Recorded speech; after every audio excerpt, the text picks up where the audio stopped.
Thank you. Thank you. Thanks. Monster.com has announced the launch of Triumph 2.0, which is an event offering exclusive career opportunities for women, the LGBTQ+ community, and persons with disabilities, enabling job seekers to access top jobs across the board.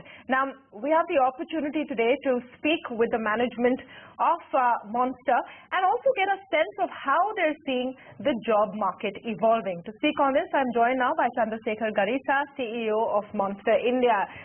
Sekhar, great to have you back on the show. Let's begin by talking a bit about Triumph 2.0 and what you're looking forward to here. Likewise. Thank you so much for having me on the show, Tamanna. Yeah, we're very excited about Triumph. We started Triumph last year as a diversity and inclusion platform.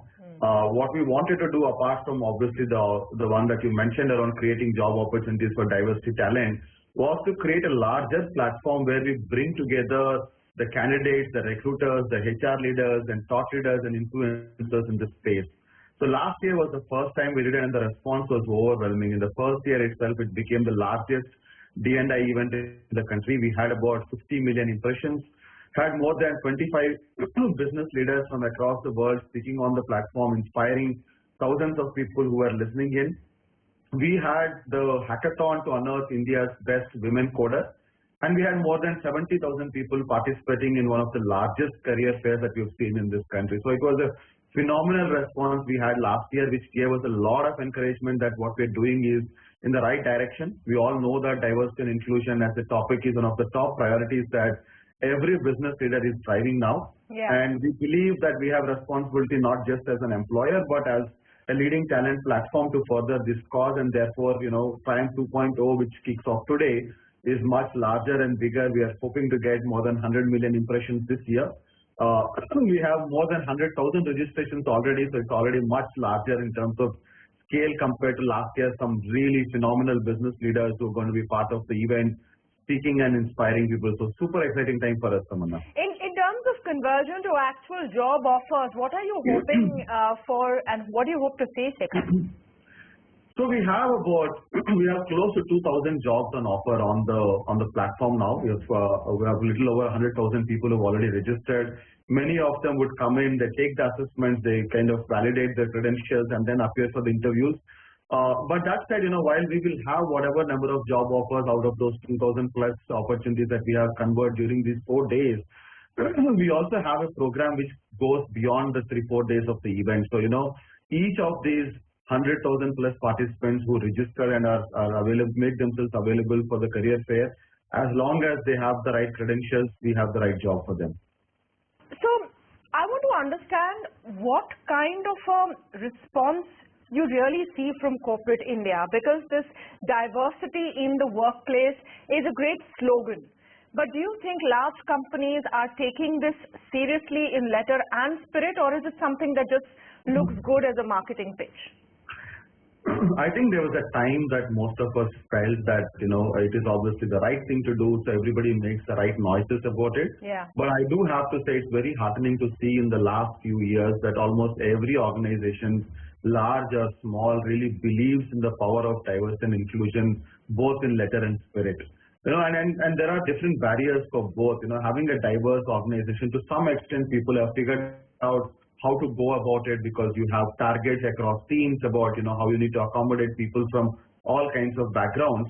And you have events like Triumph, which will help organizations get to those numbers by showcasing diversity talent. So I think the diversity part of it, people know how to set up concrete plan against, go about it, execute.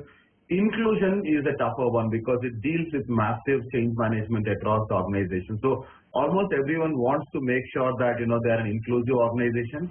But the path to get to the right kind of inclusivity where everybody feels that they are welcomed in the organization, they feel truly empowered and independent to give their best, that I think is a challenge that organizations are still grappling with. But that said, in terms of the intent and the commitment that organizations have, Tamanna, I do have to say that there is real, genuine effort that we're seeing across the organization. Even for Triumph, we've reached out to many organizations. In fact, we had Irina Bose, who's the COO of Microsoft, addressing the audience today. We have Sindhu Gangadharan, MD of SAP, addressing the audience tomorrow. And these are like really strong business leaders who are volunteering to be on the platform and furthering the cause. I think there's real momentum gathering.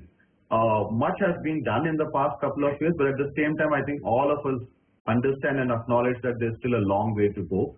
But it's very, very heartening to see that it has now, it's not just a fancy slogan anymore, all the way from board conversations to, coffee table conversations, it's all pervasive now. I feel very hopeful and positive about the direction that Do you think the pandemic has contributed in a way to this big difference once hybrid work and, it didn't matter what location you are, work from anywhere has become par for the course, and this has opened up more opportunities for inclusion in the workplace?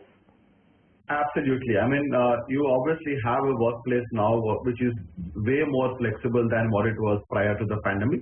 So that offers a lot of flexibility for women and people with disabilities to be able to do the job without having to go through the hassles of making themselves appear at the workplace. So clearly, workplaces in general have become more flexible, and when you have more flexible workplaces, it is definitely a little more easier for women and folks with disabilities to be able to work without without going through a lot of trouble. So I think that's definitely contributed to organizations feeling a lot more comfortable accommodating diversity talent. And I think it's also to the credit of the organizations, managers, and even the employees that they've taken to the new normal with a lot of gusto.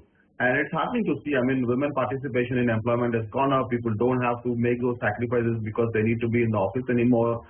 In general, I think organizations and workplaces becoming flexible post-pandemic has definitely been a boost for inclusivity and diversity in workforce. That's interesting because the aim is to take women's participation in the labor force up to 50% by 2047, and that's something we should. I think, if I may add, I think what needs to happen is focusing on diversity at all levels. Yeah. You have some natural roles where you can hire a lot more women, and therefore, the ratios at the organization might get skewed. But there are some important questions to be asked. Do you have enough women in engineering? Do you have enough women at all levels? Do you have enough women in leadership positions? So for us to truly get to a point where all of us feel comfortable that we have a really equitable workforce, those questions, those second order questions need to be asked now. I want to get your overview on where we are with jobs and the return of jobs. We've been having these conversations regularly over the last couple of years, and you've always said that things are improving, but we're not quite back to pre-pandemic levels. Has that changed? Are we back to, say, the 2019 kind of appetite for employment? I have to say so. I mean, this month when we published our MEI, it was 1% growth, more or less flat if you would kind of approximate it to. We are at definitely pre-pandemic levels. And we've been talking about, are we seeing slowdown? Has the bad news in the start, some of the startups, has it percolated down to the general organizations? And we had those questions. And I think just in the past week, we had 3 of the largest IT services organizations giving out some news around, delay of variable pay, bonuses, kind of sending out signals that maybe, it's all not as hunky-dory as it was before. But that said, I think in technology, we still haven't seen any slowdown in hiring. We still haven't seen any slowdown in hiring at all. Even in the IT space where they're not giving all of their bonuses? No, we haven't. I mean, so what's happening is it's still a market where demand is chasing supply. The salary levels have become a little more practical, which I've always maintained is a good development for the industry as a whole, even for the candidates as a whole. It's always good to have a right balance between what you bring to the table and what you get paid. So I think the salary levels have gotten a little muted, not the crazy levels that we were seeing earlier, where people would routinely expect a 60 to 80% hike on the switch jobs. But in terms of the opportunities available, the hiring, most of our customer conversations are about how we should be able to help them to find more candidates than the other way around. So I mean, we still are pretty much in a market, especially in IT, where demand is chasing supply. I want to get your view, Sekhar, on a very interesting debate that is going on now about moonlighting. And this obviously started off with Swiggy announcing its moonlighting policy. Then you had a major IT company saying it's cheating if you're moonlighting. Where do you stand on this debate, and is this something which a lot of employees are trying to do, have a plan B, whether their companies know about it or not? Yeah, it's an interesting debate, Taman, and I personally find it tough to take sides on this one. Firstly, I'm the kind who would think that, if you are occupied with a full-time job with an organization, right, it is kind of tough both from a time as well as mind space perspective to do something else. Gone are the days where we had fixed time jobs that you had to be present in the office between 9 and 5, and then the rest of the time, you're pretty much free to do whatever you want. Most of the jobs now, especially if you take out the entry-level positions, demand that you do problem solving to an extent. When you do problem solving to an extent, you have to have the mind space to think about the challenges that you are solving in the workspace. Right? And from that perspective, I am a little skeptical that moonlighting is something that is helpful to the organizations, or for that matter, even to the candidates beyond a point. I mean, if you are in a job where the expectation is that you would be available for fixed hours, outside of the hours you don't have any obligations of the job, sure, you should be able to do it. But if you're in a job which is slightly senior or involves a lot of problem solving, I would find it tough to believe that anyone will be able to juggle multiple opportunities together. So I'm leaning towards the corner where moonlighting, I think in the long run, is not going to be helpful for either the organization who's given them full-time employment, or even the candidate to be able to get themselves assimilated into the organization, their learning curve. I'm really skeptical if it's a good thing. But if you have a fixed-time job, you're a delivery boy, you're working in a manufacturing setup. Yeah, of course, your hours are your own after you're done with your work. Yeah. What about work-life balance? That's another thing employees want as well. Anyway, great speaking with you, Sekhar, as always. Thank you for joining us. Thank you so much, Tamana. Lovely talking to you.